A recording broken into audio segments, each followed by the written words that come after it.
ఒకవైపు దొంగ ప్రేమ నటిస్తూనే మరోవైపున ఎన్డీఏలోనే కొనసాగుతాను అని అంటాడు. నేను అడుగుతా ఉన్నా, ఇంతకన్నా ఊసరి వెళ్ళి రాజకీయాలు ఎక్కడైనా ఉంటాయా అని అడుగుతా ఉన్నా.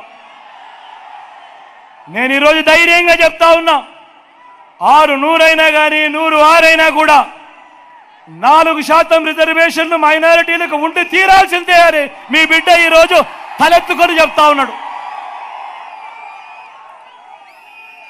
ఇది మీ జగన్ మాట, ఇది మీ వైఎస్ఆర్ బిడ్డ మాట.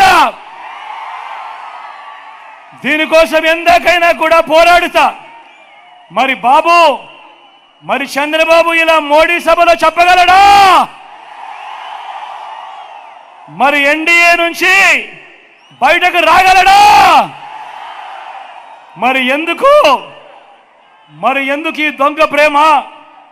ఒకవైపు ఎన్డీఏలోనే కొనసాగుతూ మరోవైపున వాళ్ళు 4% రిజర్వేషన్లకు వ్యతిరేకంగా ఉన్నా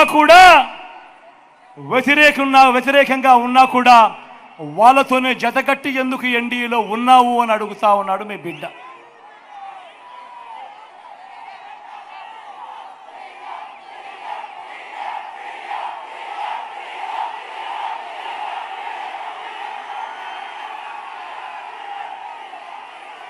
ఇక్కడే నేను కొన్ని విషయాలు రాష్ట్ర ప్రజలందరికీ కూడా చెప్పాల్సిన అవసరం ఉంది.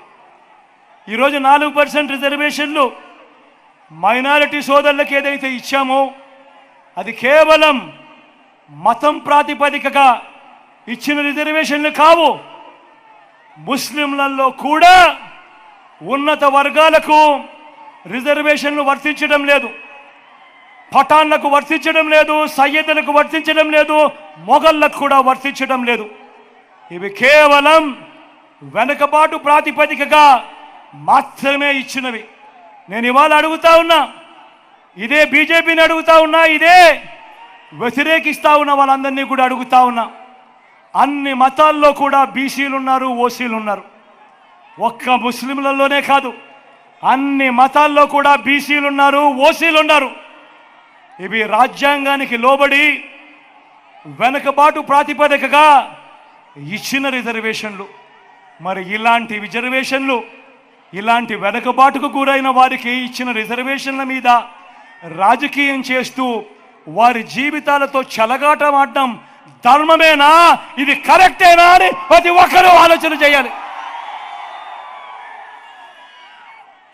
నేను ఇవాళ చెప్తా ఉన్నా, ప్రతి మైనారిటీ సోదరుడికి, ప్రతి మైనారిటీ అక్క చెల్లెమ్మకు భరోసా ఇచ్చి చెప్తా ఉన్నా, 4% రిజర్వేషన్ల విషయమే కానివ్వండి, ఎన్ఆర్సీ కానివ్వండి, సిఏఏ కానివ్వండి, ఇంకా ఏ మైనారిటీ అంశమైనా కానివ్వండి, మైనారిటీ మనోభావాలకు, వారి ఇజ్జత్ और ఇమాంకు అండగా నిలబడుతూ వారికి మద్దతు ఎప్పటికీ ఉంటాడో వాళ్ళ బిడ్డ జగను అని చెప్పి సందర్భంగా చెప్తా ఉన్నా.